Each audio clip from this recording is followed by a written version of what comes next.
ਜੀਜਾ ਜੀ ਸ਼ੁਕਰ ਆ ਤੁਸੀਂ ਆ ਗਏ। ਮੈਨੂੰ ਤਾਂ ਕਸਮ ਨਾਲ ਉਹ ਕੋਈ ਹੋਇਆ ਸਮਝ ਕੀ ਨਹੀਂ ਆ, ਸੀ। ਕਿਰਲੀ ਮਧੌਲੀ ਹੁੰਦੀ ਆ ਮਰੇ। ਹਾਂ ਕੀ ਹੈ ਜੀਜਾ ਜੀ, ਤੁਹਾਡਾ ਜਿਹੜਾ ਬੈਸਟ ਫਰੈਂਡ ਆ ਬੱਗਾ, ਉਹ ਅਗਲਾ ਬਿੱਜੂ ਗਰੁੱਪ ਦੇ ਟਾਏ ਚੜ ਗਿਆ ਵਾ ਤੇ ਉਹਨਾਂ ਨੇ ਮਾਰ ਉਹਨੂੰ ਨੀਲਾ ਪੀਲਾ ਓਏ ਲੀਲਾ ਪੀ ਕੇ ਚਵਲਾ ਪਤਾ ਜਾਂ ਨਹੀਂ ਕੀ ਕੀ ਕਹੀ ਕਰ ਜਾਂਦੇ ਆ, ਮਰੇ ਮਸਵਾਕ ਦੇ ਨਾਲ ਨਾਲਾ ਪਾਇਆ ਹੁੰਦਾ ਉਹ ਵੀ ਟਰੋਜ਼ਰ ਜੀਜਾ ਦੇ ਜੀ ਵਿੱਚ। ਤਾੜੀ ਨਾ ਬਣੋ, ਜਾ ਕੇ ਉਹਨੂੰ ਉਹ ਬਚਾਓ। ਚਲਾ ਜਾਨਾ ਵਾ ਚਵਲੇ, ਤੂੰ ਫੋਨ ਨਹੀਂ ਸੀ ਕਰ ਸਕਦਾ ਇੱਥੇ ਸੱਦ ਕੇ ਮੇਰਾ ਟਾਈਮ ਜ਼ਾਇਆ ਹਰ ਵਾਰੀ ਕੀਤਾ। ਮੇਰੀ ਬੇਇੱਜ਼ਤੀ ਕਰਕੇ ਚਲਾ ਜਾਂਦਾ। ਜੇ ਮੈਨੂੰ ਭੈਣ ਦਾ ਖਿਆਲ ਨਾ ਹੁੰਦਾ ਤਾਂ ਮੈਂ ਤੇਰੀਆਂ ਆਂਦਰਾਂ ਵੱਢ ਦੇਣੀਆਂ ਸੀ।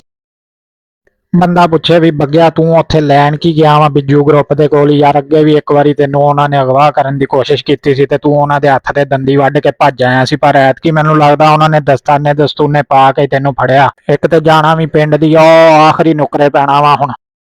ਪੂਰਾ ਅੱਧਾ ਘੰਟਾ ਲੱਗਾ ਮੈਨੂੰ ਬੱਗਿਆ ਤੇਰੇ ਕੋਲ ਆਉਣ ਲੱਗਿਆ, ਤੇ ਮੇਰੀ ਗੱਡੀ ਵੀ ਦੇਖ ਲਾਂ ਧੂਆਂ ਮਾਰ ਗਈ, ਗਰਮ ਹੋ ਗਈ ਆ। ਦਿਲ ਤੇ ਕਰਦਾ ਬਿੱਜੂ ਗਰੁੱਪ ਨੂੰ ਬਾਅਦ ਚੋਂ ਨਿਭਣਾ, ਪਹਿਲੇ ਮੈਂ ਤੇਰੇ ਚਪੇੜਾ ਮਾਰਾਂ। ਵੀ ਇੱਧਰ ਬੰਦਾ ਪੁੱਛੇ ਤੇਰੀ ਖਾਲਾ ਰਹਿੰਦੀ ਸੀ, ਤੂੰ 1.5 ਕਿਲੋਮੀਟਰ ਸਫ਼ਰ ਕਰਕੇ ਆਇਆ ਲੱਦਿਆ ਬੰਦਿਆ।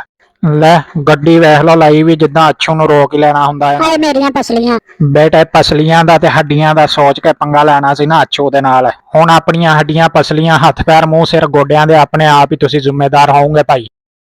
ਪੈਸੇ ਵਾਵਾ ਪਾਈ ਫਿਰਦੇ ਸੀ ਜੇਬਾਂ 'ਚ, ਚੱਲ ਲੱਗਦੇ ਹੱਥ ਪੈਸੇ ਵੀ ਇਕੱਠੇ ਕਰੀ ਜਾਈਏ। ਮਾਲੇ ਮੁਫਤ ਦਿਲੇ ਬੇਹਯਾ। ਓਏ ਹਯਾ ਕਰ ਓਏ, ਲੋਕੇ ਮਾਰਨ ਦਿਆਂ ਇੱਧਰ ਸਾਹਮਣੇ ਆ ਲੈ। ਚੱਲ ਹੁਣ ਚੰਗਾ ਰਿਹਾ ਪਿੱਤੇ 'ਚ ਗੋਲੀਆਂ ਖਾ ਕੇ। ਉਹ ਕਿੰਨੀ ਕੁ ਦੂਰ ਕੈਦ ਕੀਤਾ ਵਿਚਾਰੇ ਬੱਗੇ ਨੂੰ, ਇੱਕ ਦਾ ਰੰਗ ਉਦਾਂ ਦਾ, ਇੱਕ ਉੱਤੋਂ ਹਨੇਰਾ ਅੱਲਾ ਦਿਓ ਬੰਦਿਓ। ਉਹ ਲੱਗਦਾ ਤੇ ਆ ਕੋਈ ਚਿੱਟੇ ਜਿਹੇ ਕੱਪੜਿਆਂ ਦੇ ਵਿੱਚ ਕੋਈ ਸ਼ੈ ਬੈਠੀ ਆ ਕੁਰਸੀ ਤੇ। ਲੈ ਵੀ ਹੈਗਾ ਤੇ ਬੱਗਾ ਹੀ ਆ। ਓਏ ਹੋਏ ਹੋਏ ਵਿਚਾਰੇ ਦਾ ਕੀ ਹਾਲ ਬਣਾਤਾ, ਜਿਵੇਂ ਗਿੱਦੜ ਕੁੱਤਿਆਂ ਦੇ ਢਾਏ ਚੜਿਆ ਹੁੰਦਾ। ਓਏ ਹੋਏ ਹੋਏ ਬੱਗੇ ਬੇਟੇ, ਬੇੜਾ ਗਰਕ ਤੇ ਤੇਰਾ ਅੱਗੇ ਹੀ ਹੋਇਆ ਸੀ ਤੇ ਆ ਜ਼ਖਮਾਂ ਨੇ ਹੋਰ ਨੂਸਤ ਖਿਲਾਰਤੀ ਆ। ਬਹੁਤ ਚਪੇੜਾ ਮਾਰੀਆਂ ਅੱਛੂ ਵੀਰੇ, ਬਹੁਤ। ਮੈਂ ਤੇ ਕਿਸੇ ਨੂੰ ਮੂੰਹ ਦਿਖਾਉਣ ਦੇ ਕਾਬਿਲ ਨਹੀਂ ਰਿਹਾ। ਉਹ ਚੱਲ ਛੱਡ ਪਰਾਂ, ਆਪਾਂ ਇਹ ਮੂੰਹ ਵਿਖਾ ਕੇ ਕਿਸੇ ਨੂੰ ਲੈਣਾ ਵੀ ਕੀ ਆ। ਮੈਨੂੰ ਮੇਰਾ ਭਰਾ ਹਸਪਤਾਲ ਲੈ ਜਾ ਯਾਰ, ਉਹਨਾਂ ਨੇ ਗੁੱਝੀਆਂ ਸੱਟਾਂ ਬਹੁਤ ਮਾਰੀਆਂ। ਆਹੋ ਆਹੋ ਹਸਪਤਾਲ ਹੀ ਭਰਾਵਾ ਹੁਣ ਲੈ ਕੇ ਜਾਊਂਗਾ, ਹੋਰ ਕਿਹੜਾ ਤੈਨੂੰ ਸਰਕਸ ਤੇ ਲੈ ਕੇ ਜਾਣਾ ਮੈਂ। ਇੱਥੋਂ ਕੋ ਗੰਨ ਚੱਕ ਲਾ ਤੇ ਬਹਿਣ ਵਾਲੀ ਗੱਲ ਕਰ ਮੇਰਾ ਭਰਾ। ਆ ਜਾਏਗਾ ਕਿ ਵੀਲ ਚੇਅਰ ਦਾ ਪਤਾ ਕਰਾਂ ਕਿਥੇ ਹੋ?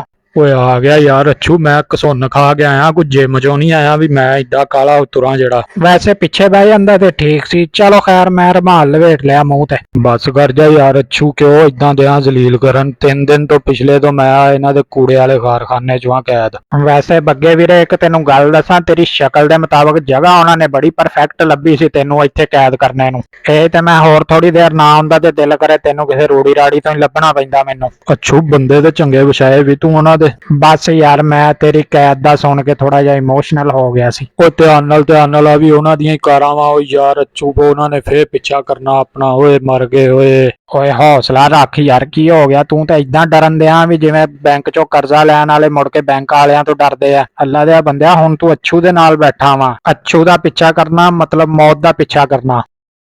ਲੈ ਉਹ ਆ ਗਿਆ ਸਿਵਲ ਹਸਪਤਾਲ। ਹੁਣ ਇੱਥੋਂ ਨਾ ਛਿੱਤਰ ਖਾ ਲਈ ਕਿਸੇ ਕੋਲੋਂ, ਆਪਣਾ ਇਲਾਜ ਹੀ ਕਰਾਈ ਮੇਰਾ ਭਰਾ। ਜੇ ਕਿਸੇ ਸ਼ੈ ਦੀ ਲੋੜ ਹੋਈ ਤੇ ਮੈਨੂੰ ਨਾ ਬਿਲਕੁਲ ਵੀ ਯਾਦ ਕਰੀ। ਬੜੀ ਮਿਹਰਬਾਨੀ ਯਾਰ ਅੱਛੂ। ਖਾ ਕੇ ਤੂੰ ਛਿੱਤਰ ਆਇਆ, ਟੁਰਨ ਨਵਾਬਾ ਤਰ੍ਹਾਂ ਦਿਆਂ।